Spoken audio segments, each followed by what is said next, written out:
Shalom. Sekali lagi shalom. Shalom. Puji nama Tuhan karena kebaikannya, karena kasihnya, kita boleh terus beribadah kepadanya saat ini. Bahkan kita tahu bahwa Dia rela mati untuk menebus segala dosa-dosa kita. Bapak dan Ibu, saya mengajak kita untuk mengambil saat teduh di hadapan Tuhan sejenak.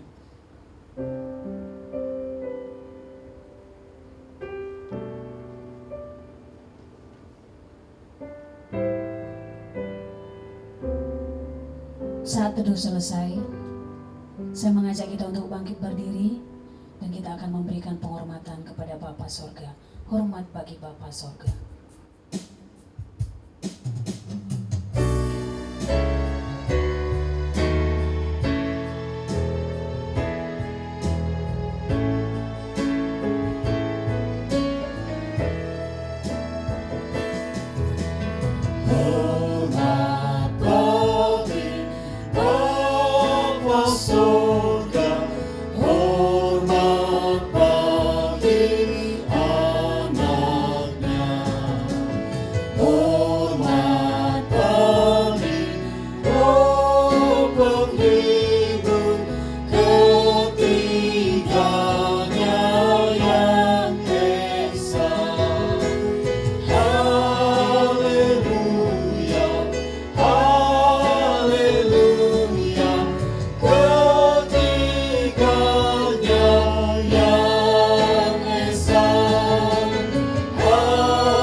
Pertolongan kita adalah dalam nama Tuhan yang menjadikan langit dan bumi, yang tetap setia untuk selama-lamanya dan tidak meninggalkan perbuatan tangannya.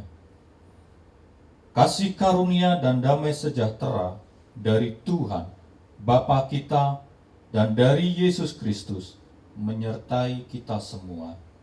Amin.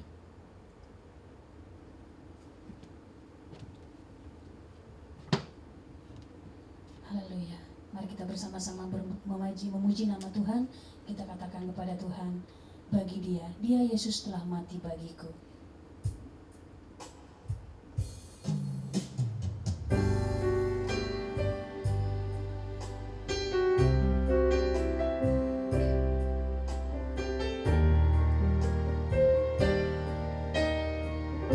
Bersama-sama katakan, Dia Yesus telah mati bagiku. Yesus telah mati bagiku. Dia Tuhan selamatkan jiwaku. Bagi Dia pujianku tak dapat ku balas kasih-Nya. Dia angkatku jadi anak. Dia angkatku jadi anaknya. Beri damai di dalam hidupku. Bagi Dia sembahku. Hanya Dia segalanya bagiku. Mari sama-sama katakan, bagi Dia segala pujian. Bagi Dia segala pujian, hormat serta syukur, kekal selamanya. Bagi Dia segala pujian, hormat serta syukur selama-lamanya. Bagi Dia segala pujian, hormat serta syukur, kekal selamanya.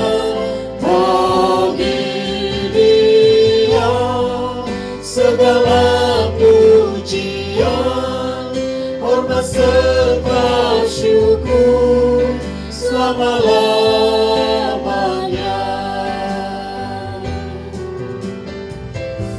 Selama-lamanya.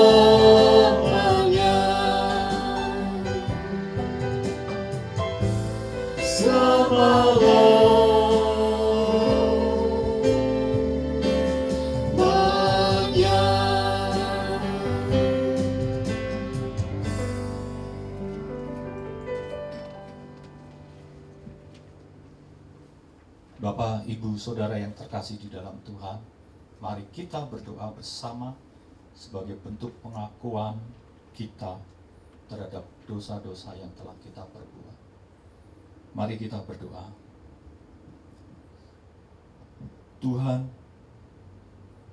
pada saat ini kami menghadap kepada Engkau di dalam kebaktian yang terselenggara pada saat ini. Kami membawa dengan segala pengakuan kami bahwa kami mengakui di hadapan Tuhan segala dosa, pelanggaran, kesalahan yang telah kami lakukan. Baik yang kami lakukan secara sengaja maupun tidak sengaja.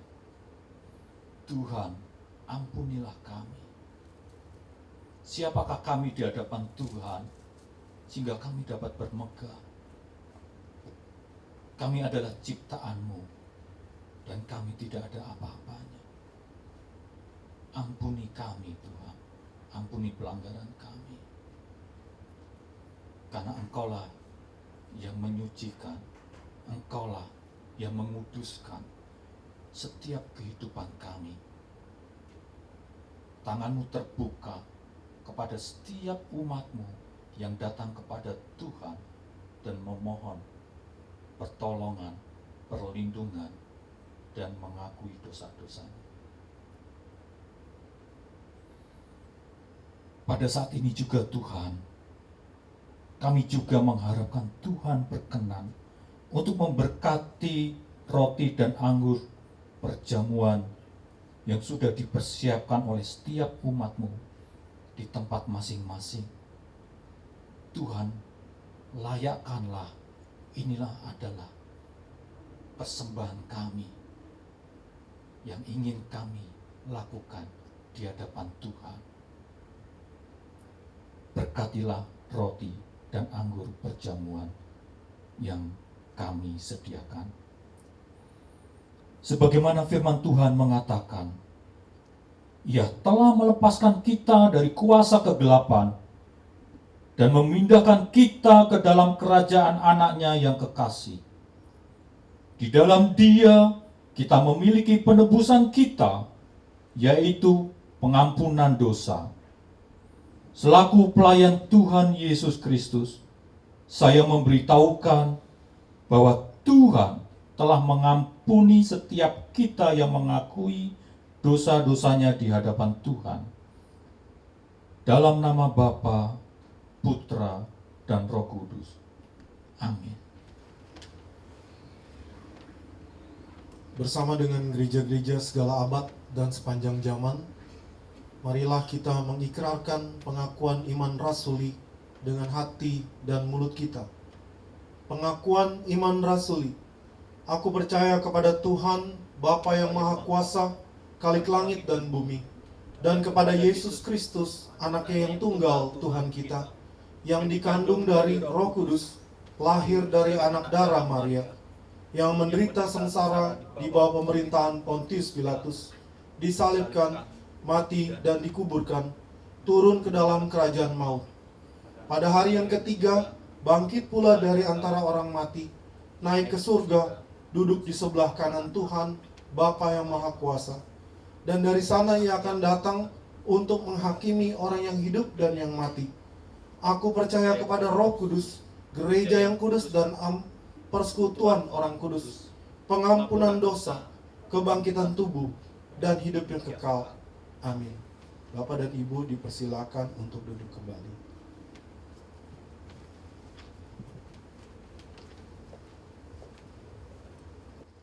Kita terus bersorak-sorak bagi nama Tuhan. Kita katakan, hatiku percaya, Tuhanlah kekuatan dan mazmurku.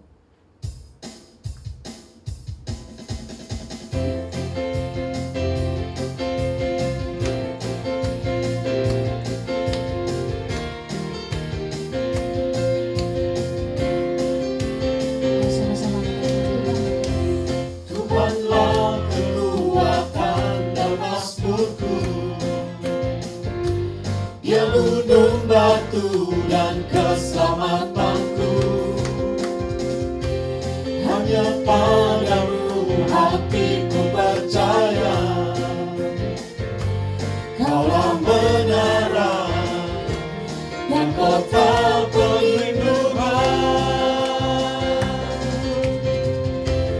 Ku selalu bersyukur sebab cintamu padaku takkan pernah berubah. Hatiku percaya walau bumi bergoncang, gunung-gunung beranjak, namun kasih setiamu tak pergi dariku. Ku selalu bersyukur sebab cintamu padaku takkan pernah berubah. Hatiku percaya walau bumi bergoncang, gunung-gunung beranjak, namun kasih setiamu tak pergi dariku. Kasih setiamu tak pergi dariku. Kasih setiamu tak pergi dariku. Puji nama Tuhan, haleluya. Kita akan mendengarkan pembawaan Mazmur.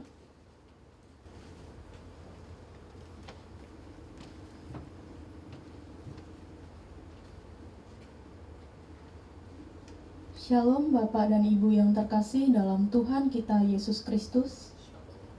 Saya mengundang untuk berdiri. Saya akan membawakan Mazmur Tuhan yang diambil dari nomor 102 ayat 1, ayat 4 sampai dengan 12 dan ayat 26 sampai dengan 29. Doa seorang sengsara pada waktu ia lemah lesu dan mencurahkan pengaduannya ke hadapan Tuhan. Sebab hari-hariku habis seperti asap, tulang-tulangku membara seperti perapian. Hatiku terpukul dan layu seperti rumput, sehingga aku lupa makan rotiku. Oleh sebab keluhanku yang menyaring, aku tinggal tulang-tulang belulang. Aku sudah menyerupai burung udan di padang gurun, sudah menjadi seperti burung ponggok pada reruntuhan. Aku tak bisa tidur dan sudah menjadi seperti burung terpencil di atas sotoh. Sepanjang hari, aku dicela oleh musuh-musuhku. Orang-orang yang mempermainkan aku menyumpah dengan menyebut namaku. Sebab aku makan abu seperti roti, dan mencampur minumanku dengan tangisan. Oleh karena marahmu dan gerammu, sebab engkau telah mengangkat aku dan melemparkan aku. Hari-hariku seperti bayang-bayang memanjang, dan aku sendiri layu seperti rumput. Dahulu sudah kau letakkan dasar bumi, dan langit adalah buatan tanganmu. Semuanya itu akan binasa, tetapi engkau tetap ada. Dan semuanya itu akan menjadi usang, seperti pakaian.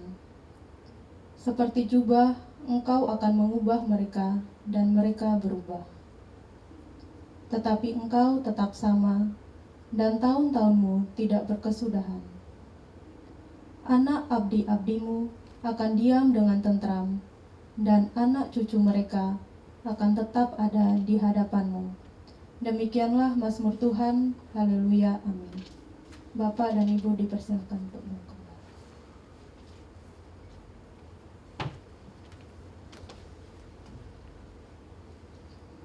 Puji nama Tuhan. Saatnya kita menyiapkan hati dan pikiran kita untuk mendengarkan kebenaran firman Tuhan yang disampaikan oleh Pastor Agus Santoso. Sebelumnya kita bernyanyi bagi Tuhan, kita katakan, Yesus Engkau Juru Selamatku.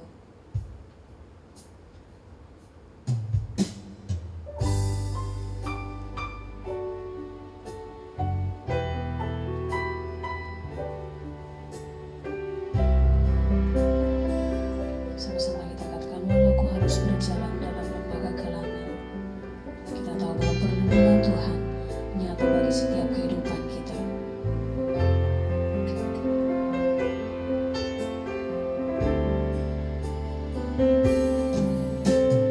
Walau ku harus berjalan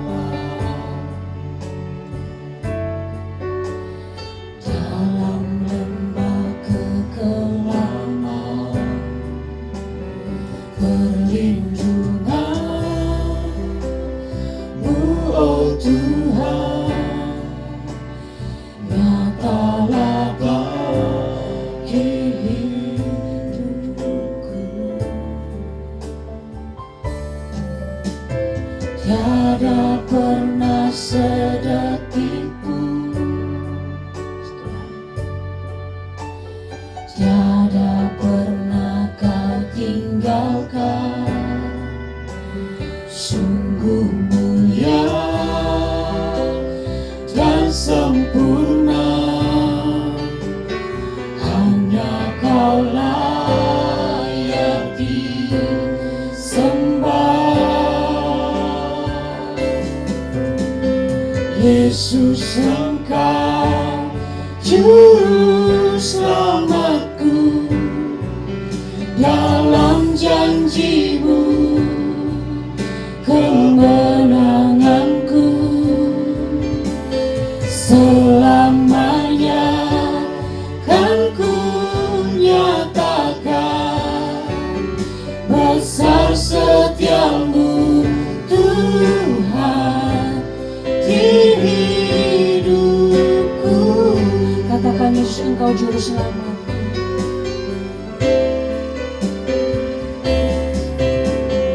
Yesus, Engkau Juru Selamatku, dalam janji-Mu kemenanganku. Selamanya kan ku nyatakan besar setia-Mu, Tuhan, di hidupku. Besar setia-Mu, Tuhan, besar setia-Mu, Tuhan, besar setia-Mu, Tuhan, di hidupku.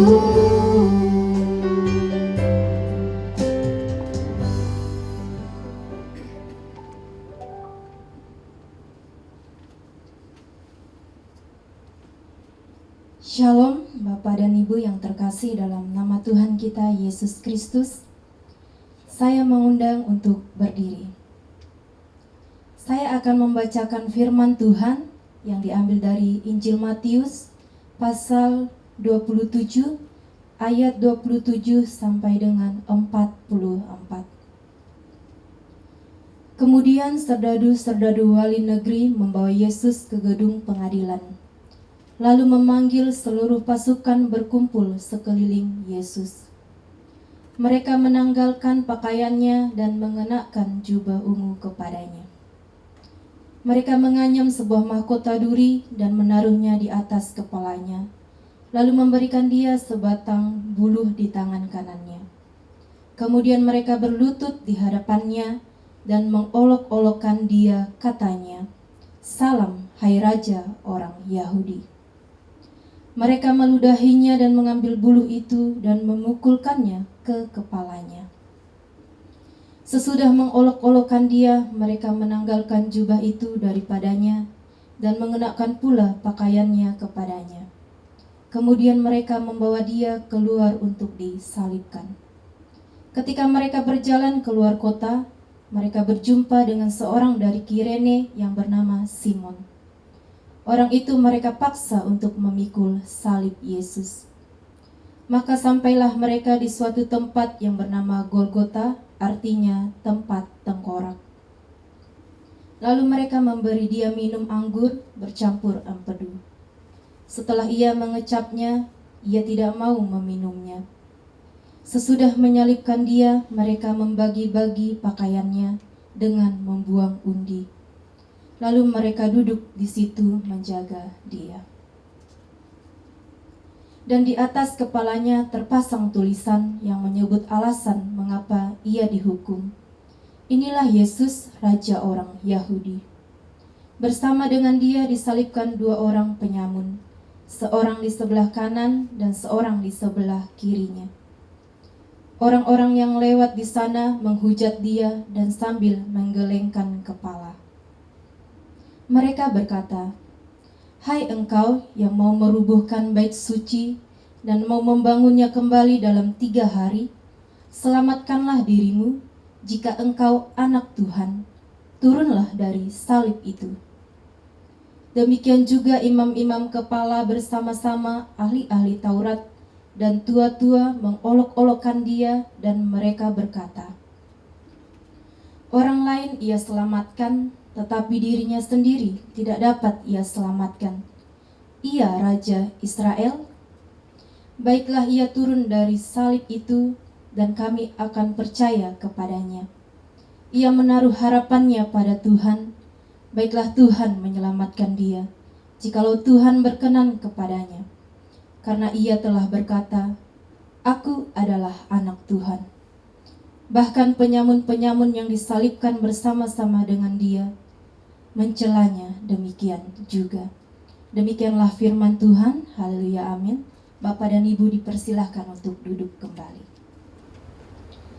Kita akan berdoa terlebih dahulu untuk kita menerima firman Tuhan, memohon kepada Roh Kudus supaya membukakan hati kita masing-masing. Mari kita berdoa. Ya Tuhan, pada saat ini kami akan menerima firman-Mu. Kiranya Tuhan akan bukakan pikiran kami, hati kami, untuk kami dapat menerima firman Tuhan. Dan firman Tuhan dapat menjadi benih yang subur, yang berbuah-buah bagi kemuliaan nama Tuhan. Karena benih firman-Mu itu jatuh ke tanah yang subur di hati kami masing-masing. Dalam nama Tuhan Yesus, kami sambut firman-Mu. Amin. Shalom, shalom Bapak Ibu, saudara-saudara semua, dan juga anak-anak yang bersama-sama. Kita akan bersama-sama mendengarkan firman Tuhan, dan tema khotbah pada pada Jumat Agung ini adalah ketika Yesus harus menderita. Ketika Yesus harus menderita. Bapak Ibu saudara sekalian, minggu kemarin sebenarnya kita merayakan satu upacara dalam kalender gerejawi, yaitu Minggu Palma. Hari Raya Minggu Palma itu adalah hari raya untuk memperingati ketika Tuhan Yesus mau masuk ke Yerusalem. Dia datang dengan seperti raja, tetapi dia masuk ke Yerusalem dalam rupa raja itu, tapi rupa raja yang sangat sederhana. Mengapa saya katakan sebagai raja yang sederhana? Karena dia bukan mengendarai kuda yang demikian gagah seperti raja-raja pada waktu zamannya, tetapi dia membawa keledai. Keledai adalah di bawah dari kuda. Itu pun keledai pinjaman. Keledai pinjaman. Dia datang dalam rupa kesederhanaan, tetapi saat itu rakyat Yerusalem menyambut dia. Mereka semua rakyat Yerusalem membawa daun-daun palem, dan mereka menyambut Tuhan Yesus sebagai Raja, sebagai Mesias yang akan membebaskan mereka. Mengapa mereka menyambut Tuhan Yesus? Karena mereka tahu bahwa Tuhan Yesus itu banyak sekali menyembuhkan orang-orang yang cacat. Tuhan Yesus banyak sekali menyembuhkan orang-orang yang bisu, tuli, juga orang-orang yang bermasalah seperti misalnya kerasukan setan. Dia berhasil mengusir setan yang ada di tubuh orang itu. Padahal setan yang ada di dalam tubuh orang itu satu kompi, banyak sekali, karena namanya legion. Legion itu semacam kompi begitu ya. Sangat-sangat sederhana, tetapi toh orang-orang saat itu mengharapkan. Mereka saat itu melambai-lambaikan palemnya. Saat itu mereka meneriakkan Hosana, Hosana. Saya seringkali ingatkan, teriakan mereka itu bukanlah teriakan sukacita. Arti kata Hosana itu bukan pujilah Tuhan, haleluya, wah sorak-sorai gitu ya. Tidak. Teriakan mereka sebenarnya adalah teriakan duka cita. Teriakan mereka itu sebenarnya adalah teriakan ratapan. Mengapa? Karena kata Hosana itu adalah satu kata dalam bahasa Ibrani. Hosa itu artinya tolong. Na itu artinya lah. Tolonglah kami Tuhan, tolonglah kami. Hosana, tolonglah, dan tolonglah ini, ucapan kami ini tertuju kepada Engkau, Yesus Sang Mesias. Terpujilah Engkau yang datang atas Tuhan yang Maha Tinggi itu. Mereka berteriak, tolonglah Tuhan, tolonglah. Mengapa mereka berteriak seperti itu? Karena mereka saat itu berada dalam belenggu penjajahan negara-negara adidaya yang terus-menerus tanpa henti. Sejak dari Asyur mereka dijajah, kemudian Babilonia mereka dijajah, dan kemudian Media dan Persia mereka dijajah. Setelah itu, karena Persia runtuh, tidak serta-merta juga mereka merdeka, tidak. Mereka kembali lagi dijajah oleh Yunani, dan kemudian dijajah oleh Romawi. Dan ketika masa Tuhan Yesus, masa perjanjian baru ini, saat itu bangsa Israel dijajah oleh bangsa Romawi. Bertahun-tahun, berabad-abad mereka dijajah. Mereka sudah capek, mereka sudah lelah. Sehingga ketika muncul Sang Mesias yang demikian hebat ini, maka mereka melambai-lambaikan daun palemnya penuh dengan harapan. Hai Sang Mesias, tolonglah kami. Hosana, tolonglah kami. Lepaskan kami dari belenggu itu.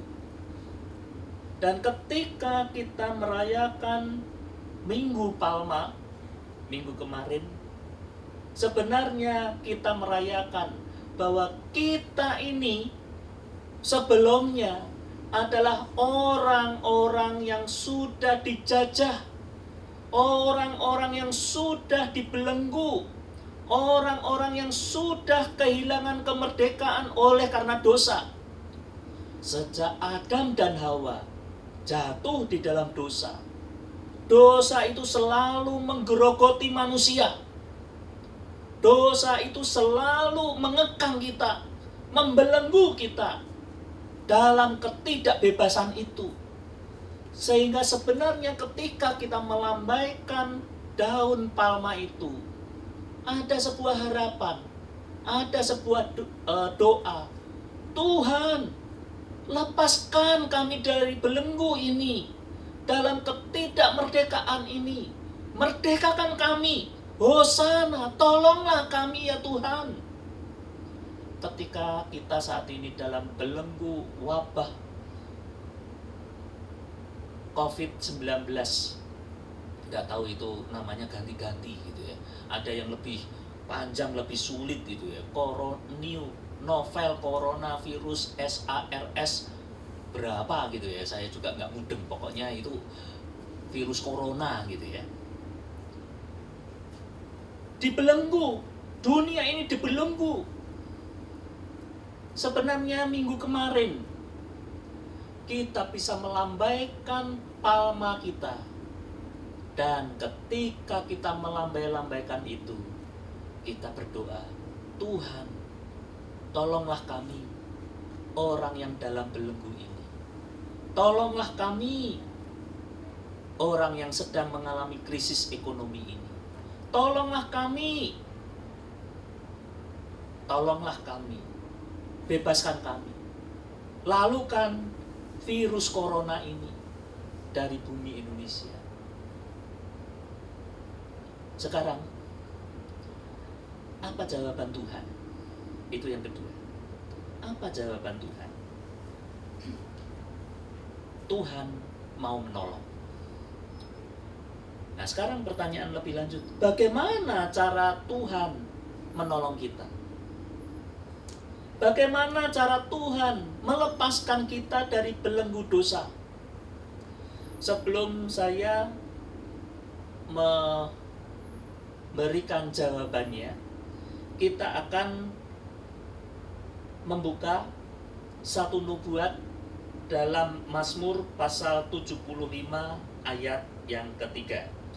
Saya akan bacakan bagi Bapak Ibu Saudara sekalian. Mazmur 75 ayat yang ketiga. Demikian firman Tuhan. Apabila aku menetapkan waktunya. Apa itu apabila aku menetapkan waktunya? Artinya adalah saat itu ketika si pemazmur ini bernyanyi, dan nyanyian ini adalah seperti Tuhan berbicara kepada dia. Tuhan berbicara, apabila aku menetapkan waktunya. Kapan itu? Belum pada masa pemazmur. Tetapi itu adalah nubuatan. Nubuatan untuk apa? Untuk kedatangan Sang Mesias itu. Kedatangan Tuhan ke dunia ini. Untuk menolong manusia yang melambai-lambaikan palem tadi sambil berteriak, Hosana, tolonglah. Hosana, tolonglah kami. Dalam masa kini ya. Yaitu yang tidak merdeka sampai harus mengkarantina diri di rumah kami masing-masing.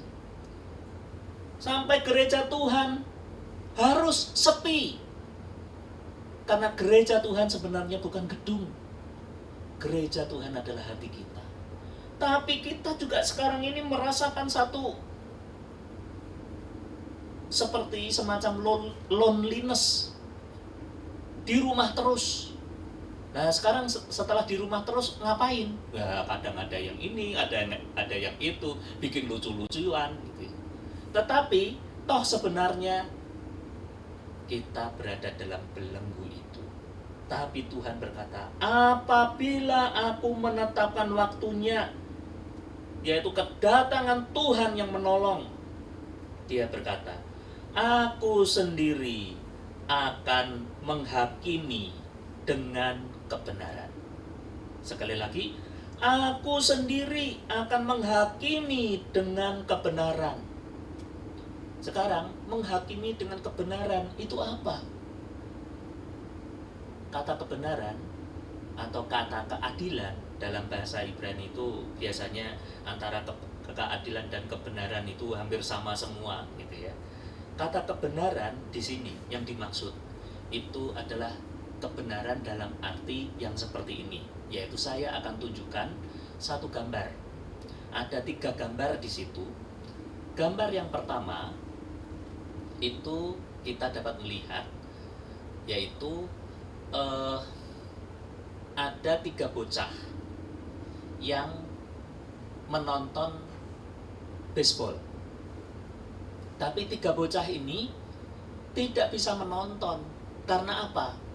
Karena di hadapan mereka ada pagar yang benar-benar menutup, karena pagarnya terbuat dari papan-papan. Atau bisa jadi itu adalah pagar tembok. Sehingga 3 bocah tadi tidak bisa melihat. 3 bocah tadi kira-kira tinggi badannya itu ya, yang pertama adalah setinggi anak 1 SMP. Lalu yang kedua setinggi anak 4 SD. Dan yang ketiga setinggi anak TK. Tentunya tingginya adalah 1 segini, 2 segini, 3 segini. Seperti kayak tangga gitu ya. Kalau mereka jajaran bertiga. Mereka nggak bisa nonton karena ada tembok. Lalu ada orang yang baik. Orang yang baik ini memberi 3, orang Jawa ngomong bancean. Bancean itu apa? Ya untuk ya kayak tong gitu, supaya berdiri di atas tong, kemudian baru bisa lihat gitu. Itu namanya orang Jawa ngomong bancean gitu ya. Makanya ada nama Tionghoa bance tong ya, itu ya. Itu ya, bance tong atau mance tong gitu bisa. Nah, 3 ini dikasih 3 tong. Nah, tong ini sama tingginya. Apa yang terjadi?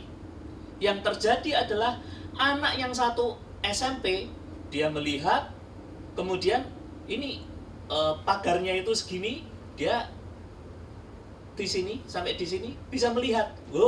Dia melihat sangat luas gitu, bisa melihat baseball itu.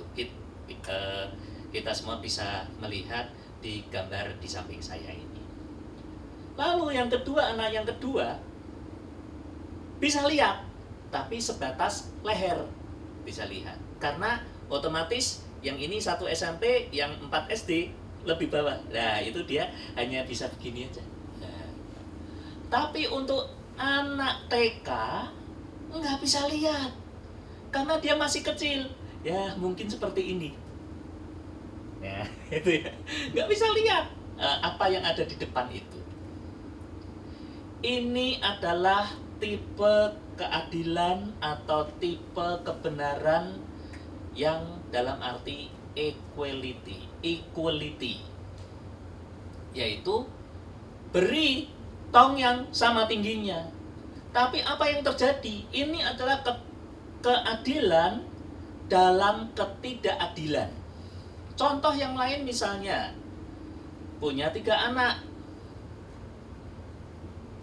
ada 1 roti, lalu dibagi 1/3 untuk yang besar, 1/3 untuk yang tanggung, 1/3 untuk yang kecil. Apa yang terjadi? Yang tanggung pas di perut, yang kecil kekenyangan, masih sisa 1/2, setengah dari yang 1/3 tadi. Sedangkan yang besar bagaimana? Masih lapar. Nah, karena perutnya memang berbeda-beda. Dalam hal ini tingginya berbeda-beda. Gambar yang kedua itu adalah tipe keadilan dalam arti equity. Artinya adalah mereka diberi tong semua. Tapi tong yang pertama tingginya misalnya sekian. Kita bisa lihat di gambarnya. Lalu itu diberikan kepada yang sudah tinggi, yang 1 SMP itu. Lalu yang kedua diberikan tong yang lebih tinggi lagi kepada anak yang tanggung. Dan yang ketiga diberikan kepada anak yang masih TK tadi tapi tongnya paling tinggi. Itu tak ubahnya kalau 3 anak tadi diberikan roti yang buat yang besar, itu diberi hampir ya pokoknya paling banyak. Terus bagi yang tanggung lebih sedikit dari yang paling banyak itu. sedangkan yang kecil paling sedikit, paling kecil. Tapi perutnya pas semua gitu ya. Sama-sama tiga-tiganya mengatakan, "Mah, kenyang." Karena apa? Karena diberikan secara adil. Adilnya tetapi dalam arti equity. Nah sekarang tadi saya katakan, Tuhan Yesus itu mau menolong. Tuhan Yesus menolong itu tidak tanggung-tanggung. Dia menuju kepada persoalannya. Persoalannya sebenarnya di mana? Kalau kita lihat dua gambar tadi, persoalannya adalah terletak bukan di anaknya, tetapi persoalannya adalah di temboknya. Maka berikut gambar yang ketiga, yaitu tiga anak itu tidak perlu mengubah namanya menjadi bancetong tadi itu. Artinya tidak perlu diberi tong semua.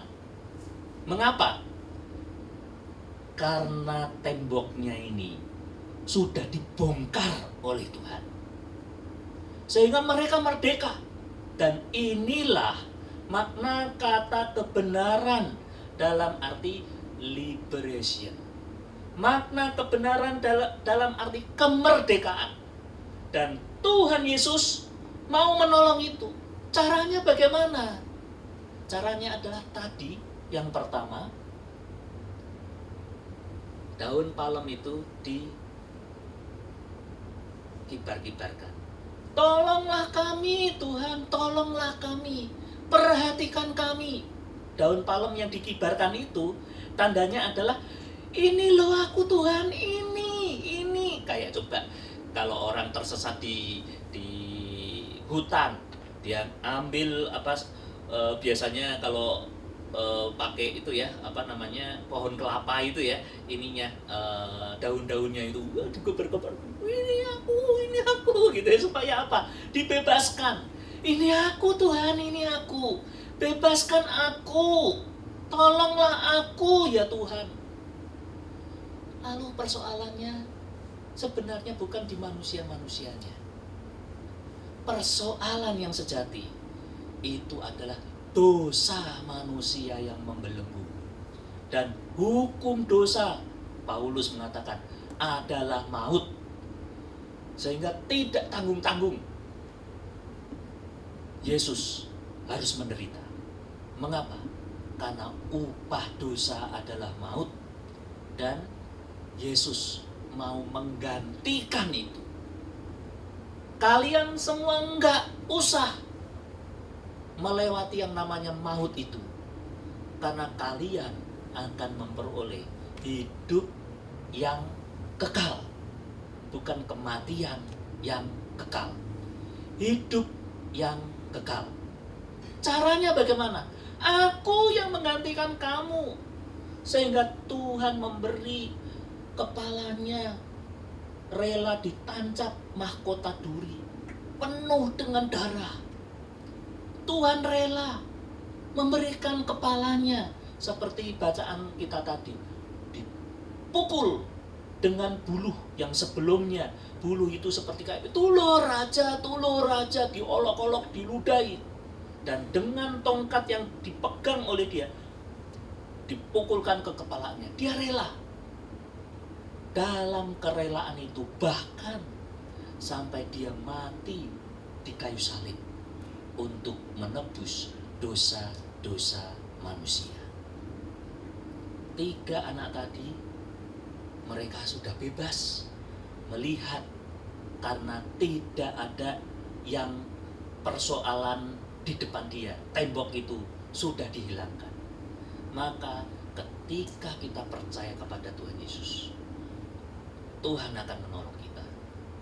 Ketika kita berseru dengan palem kita, ini aku Tuhan, ini aku, tolonglah aku yang terbelenggu dalam kasus corona ini. Tolong Tuhan, tolong. Dia akan menolong kita. Masalahnya bukan di kita, masalahnya di coronanya. Coronanya harus hilang, itu yang menjadi masalah. Kita harus apa? kita harus diam, menunggu pertolongan Tuhan dalam penuh keyakinan, penuh harapan. Kita menunggu pertolongan Tuhan itu. Maka dua hal yang telah kita pelajari di sini. Mengapa Yesus harus menderita? Yaitu yang pertama, kita harus menundukkan diri. Kita harus meresponi Tuhan. Kita harus berkata, tolonglah aku Tuhan. Jangan kepada yang lain. Kita harus berdoa. Kita punya Tuhan yang begitu berkuasa.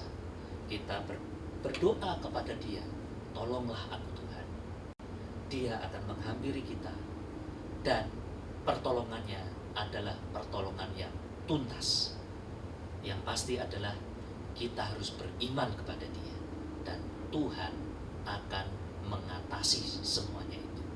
Bukan hanya sekedar equality, bukan hanya sekedar equity, melainkan benar-benar liberation, kebenaran yang membukakan belenggu-belenggu yang ada. Amin. Mari kita berdoa. Ya Tuhan, pada saat ini kami mengucapkan syukur dua pelajaran dapat kami peroleh ketika kami memiliki persoalan. Biarlah kami selalu datang kepada Tuhan saja. Tuhan bukan hanya sebagai yang utama dan pertama, tetapi benar-benar Tuhan saja kami datang kepada Engkau. Dan ketika kami menyerahkan itu semua, ketika kami berdoa, tolonglah Tuhan, hosana, hosana, kami percaya bahwa Engkau mendengarkan setiap seru doa kami. Dan Tuhan akan membebaskan kami. Kami saat ini akan merayakan korban tebusan Tuhan melalui perjamuan kudus yang akan kami laksanakan pada hari ini. Biarlah kami senantiasa tunduk dan taat kepada Engkau ketika kami makan roti dan minum anggur yang melambangkan tubuh dan darah Tuhan. Maka kami mengingat bahwa Engkau adalah penolong yang sejati. Engkau membebaskan kami dari belenggu dosa melalui darah dan tubuh-Mu yang tercapik-capik. Itu semua hanya untuk kami ya Tuhan. Kasih-Mu begitu besar dalam kehidupan kami. Dalam nama Tuhan Yesus, kami akan mengadakan upacara perjamuan kudus. Amin. Bapak Ibu sekalian, pada malam waktu Tuhan Yesus akan diserahkan, Ia mengambil roti, mengucap syukur atasnya, memecah-mecahkannya, dan berkata, "Inilah tubuhku yang diserahkan bagi kamu. Makanlah menjadi peringatan akan aku." Demikian juga Ia mengambil cawan, mengucap syukur atasnya,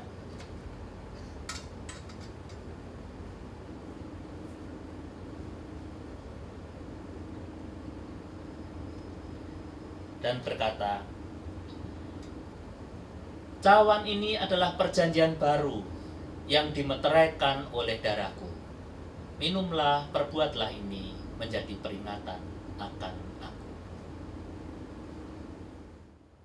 Bapak dan Ibu, mari kita bangkit berdiri dan menyanyikan salibnya, salibnya.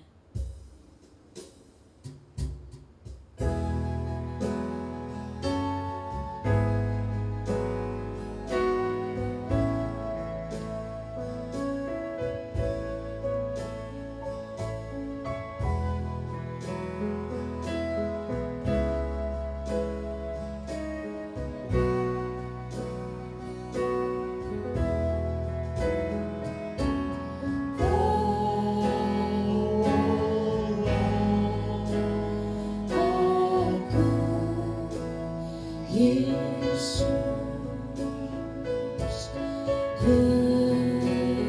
dekatkan salibmu,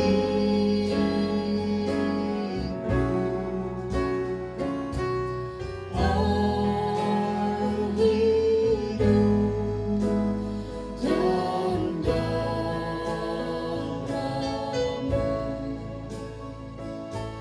sucikan hatiku.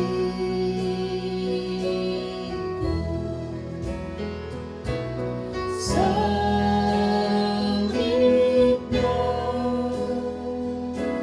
salibnya,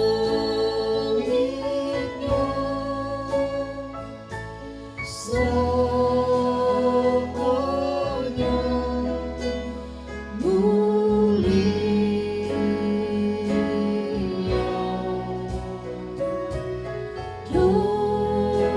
Dosaku disucikan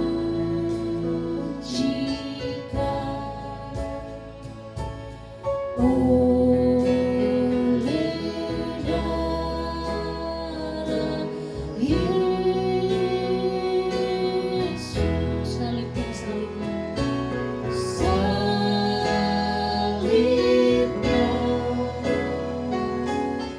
salibnya, salibnya,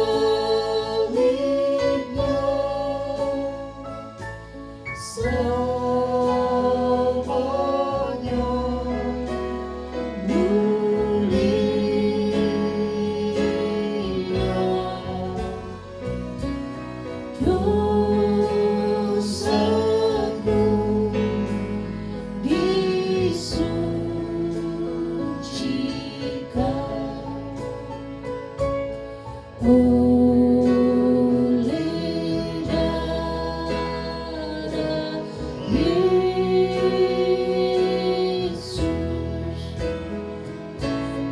Dosaku disucikan oleh darah Yesus. Dosaku disucikan oleh darah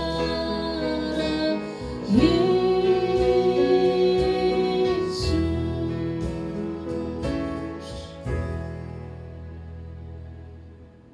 Mari Bapak Ibu sekalian, saudara-saudara yang dikasihi Tuhan, kita ambil roti di tangan kanan kita.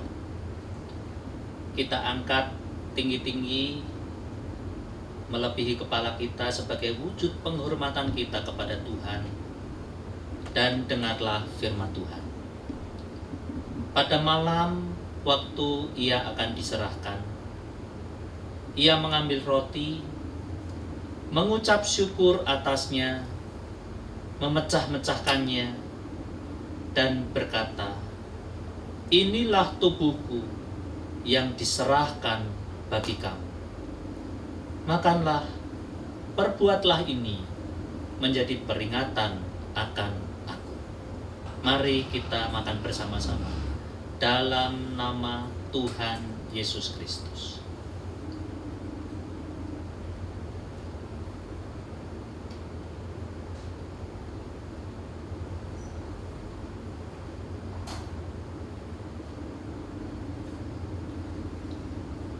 Kita angkat cawan kita, mengucap syukur atasnya, dan dengarlah firman Tuhan. Demikian juga setelah makan, ia mengambil cawan, mengucap syukur atasnya, dan berkata, "Cawan ini adalah perjanjian baru yang dimeteraikan oleh darahku. Minumlah, perbuatlah ini menjadi peringatan akan aku." Mari kita minum bersama-sama dalam nama Tuhan Yesus Kristus.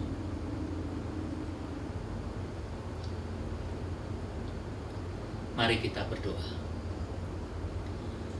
Ya Tuhan, kami mengucapkan syukur jika kami telah makan dan minum anggur yang melambangkan tubuh Tuhan disiksa, diludahi, dicambuk, dipukul, penuh dengan bilur, dan anggur melambangkan darah Tuhan yang tercurah.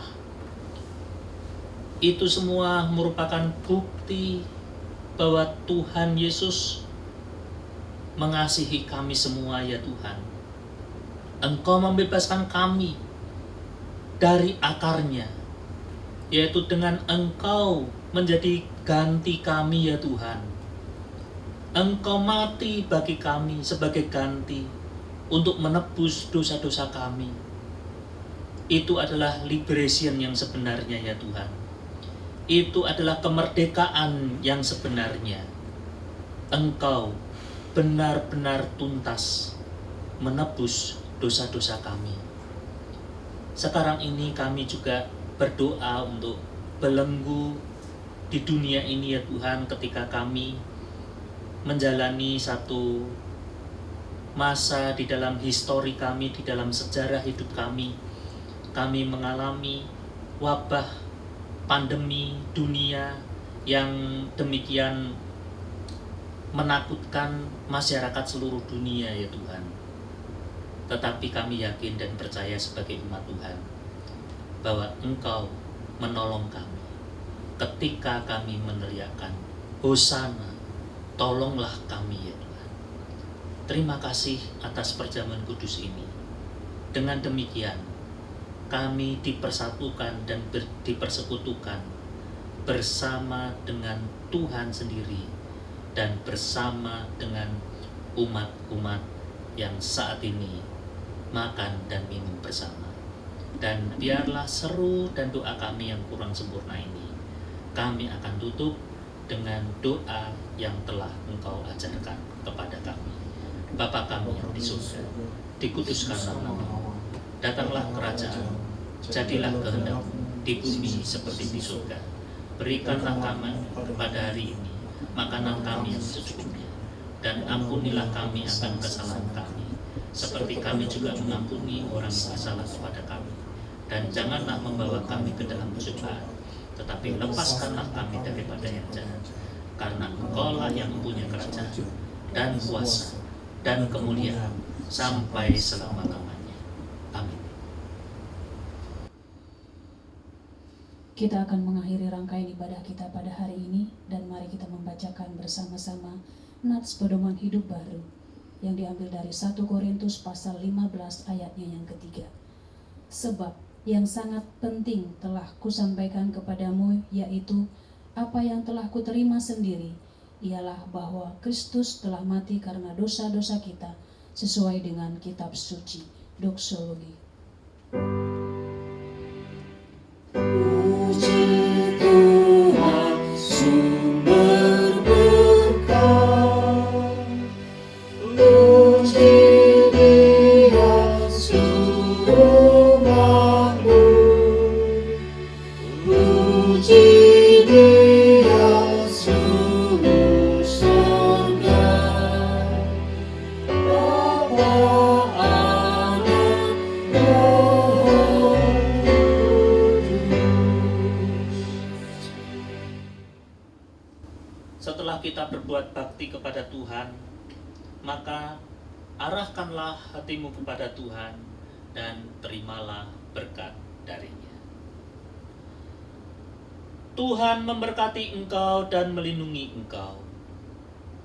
Tuhan menyinari engkau dengan wajah-Nya dan memberi engkau kasih karunia.